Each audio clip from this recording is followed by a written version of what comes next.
Pemirsa Gatra TV, Anda masih menyaksikan Gatra Insight dan saya bersama Pak Mukhlisan masih mengenang jasa-jasa dari seorang Bob Hasan. Pak Mukhlisan, setelah tadi kita membahas beberapa kebaikan yang Pak Bob Hasan sudah lakukan, terutama di desa-desa di daerah Jawa Tengah, kita juga melihat kalau Pak Bob Hasan ini sangat cinta dengan dunia atletik, gitu kan. Mungkin pemirsa Gatra TV tahu PB Pasi yang dikomandoi oleh Pak Bob Hasan sudah 40 tahun lebih dan juga menukangi bidang-bidang olahraga lain seperti saya tahu dari catur, lalu juga ada angkat besi dan binaraga. Nah, dari nama-nama seperti yang kemarin yang paling terkenal adalah lalu Muhammad Zohri, ada juga Safatur Rahman dan Emilianova. Apakah mungkin mengapa Pak Bob ini sangat-sangat total dalam mendukung atletik atau juga cabang-cabang olahraga yang notabene tidak terlalu terkenal ya Pak di Indonesia?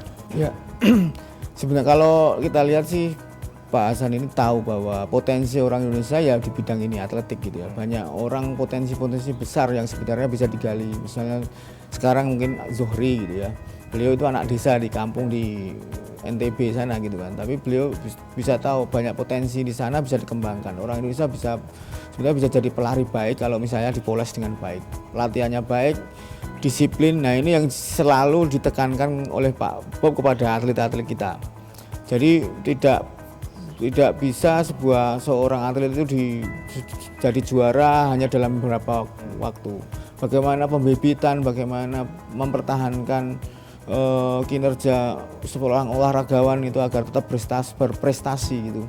Ini yang selalu ditekankan oleh Pak Hasan di atletik juga. Kemudian saya kira juga dari awal beliau kenapa cinta atletik gitu ya. Dari awal memang inilah cabang olahraga yang beliau kelola sejak awal gitu.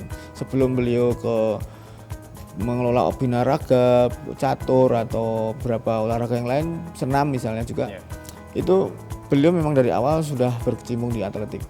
Dan tidak hanya di atletik di Indonesia saja, tapi secara internasional beliau juga disegani. Ini juga menarik menjadi catatan tersendiri bahwa kita bisa berbicara secara taraf internasional terkait atletik. Beliau, setiap orang yang mau menawarkan ke Asosiasi Atletik Internasional pasti akan perlu minta izin ke Bapak Hasan, ya konsultasi minimal seperti itu. Nah, ini juga sangat menarik bahwa seorang Bob Hasan meskipun hanya pengusaha tapi juga total dalam hal mengelola sebuah cabang olahraga dan saya kira tidak bisa orang lain mungkin selain Pak Hasan yang bisa mengelola cabang olahraga ini, karena ini juga perlu dana yang besar dan saya kira juga dana pribadi juga masuk banyak sekali.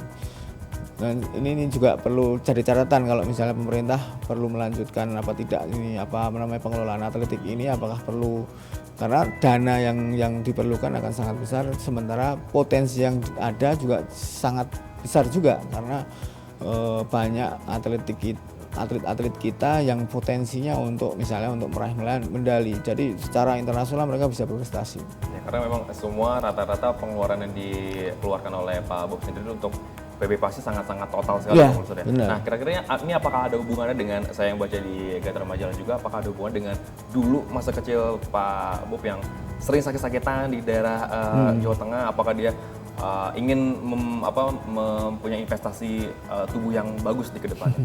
Ya, saya kira kalau Pak Hasan mungkin dari awal gitu ya, sebagai orang kampung gitu kan. Kalau beliau ngomong sih selalu bicara soal dia sebagai orang desa gitu. Saya kira juga potensi orang desa ya itu tadi seperti Zohri. Jadi seperti Zohri itu ya modalnya orang desa ya itu fisik yang baik.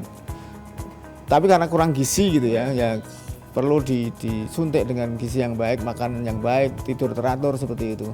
Sebagai orang desa agar bisa merubah nasib ya yang dipunyai apa ya, salah satunya fisik yang baik untuk berlari.